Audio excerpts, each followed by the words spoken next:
প্রায় 6.5 লক্ষ মহিলা এসএইচজি গ্রুপের সাথে যুক্ত হয়েছে।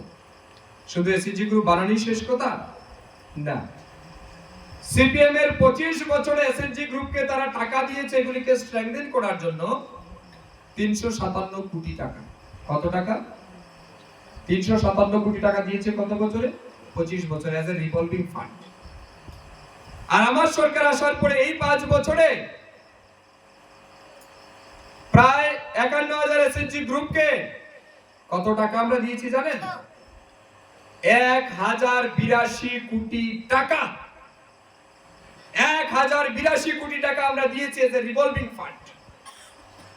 এর বাইরে বিও, ক্লাস্টার, এদেরকে আবার আলাদা করে ফান্ড দিয়েছি আমরা প্রায় 550 কোটি টাকা। আজকে গ্রামে গ্রামের মহিলাদের হাতে টাকা আছে।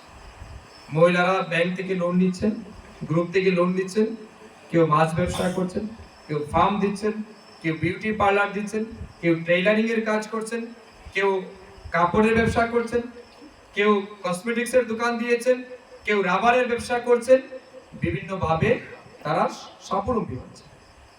এই যে 6.5 লক্ষ মহিলা আমি বললাম এসএইচজি গ্রুপের সাথে সরাসরি যুক্ত, তাদের মধ্যে 20% মহিলা, 20% মহিলা তারা লাখপতি হয়েছে, যাদেরকে আমরা বলছি লাখপতি দিদি।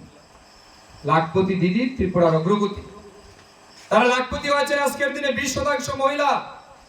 আগামী দিন মোদীজি টার্গেট নিচ্ছেন সারা দেশে 3 কোটি মহিলাকে লাখপতি দিদি বানাতে হবে, অর্থাৎ বছরে যেন তারা লক্ষ টাকার উপরে ইনকাম করতে পারে এসএইচজি গ্রুপের মাধ্যমে, সেটার টার্গেট আমরা নিয়েছি। মহিলা রিজার্ভেশন বিল পার্লামেন্টে পাস করা হয়েছে। কি পাস করেছি আমরা? চাকরি ক্ষেত্রে political right, social right, Democratic right, economical right, সার্বিক ক্ষেত্রে মহিলারা 33% রিজার্ভেশন পাবে। আগামী দিন বিধানসভা নির্বাচন হবে, 33% মহিলা এখানে প্রতিনিধিত্ব করবে। পার্লামেন্টের নির্বাচন 33% মহিলা প্রতিনিধিত্ব করবে, ম্যান্ডেটরি। এই ক্ষমতা যে রেখেছে তার নাম হচ্ছে নরেন্দ্র মোদী।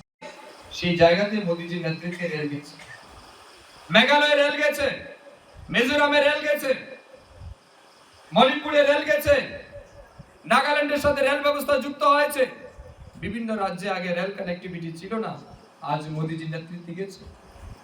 ন্যাশনাল হাইওয়ে আমার মনে আছে 2007, 8, 9, 10 প্রায় 14-15 পর্যন্ত আমি রেগুলার গুয়াহাটি যেতাম আমার ব্যক্তিগত কাজে। বিকেল 3টার সময়, 2টার সময় ধর্মনগর বাস স্ট্যান্ড থেকে সুপারে উঠতাম, আর পরের দিন 7টার সময় বাস থামার কথা পল্টন বাজারে নতুবা খানাপাড়াতে গুয়াহাটির শহরে।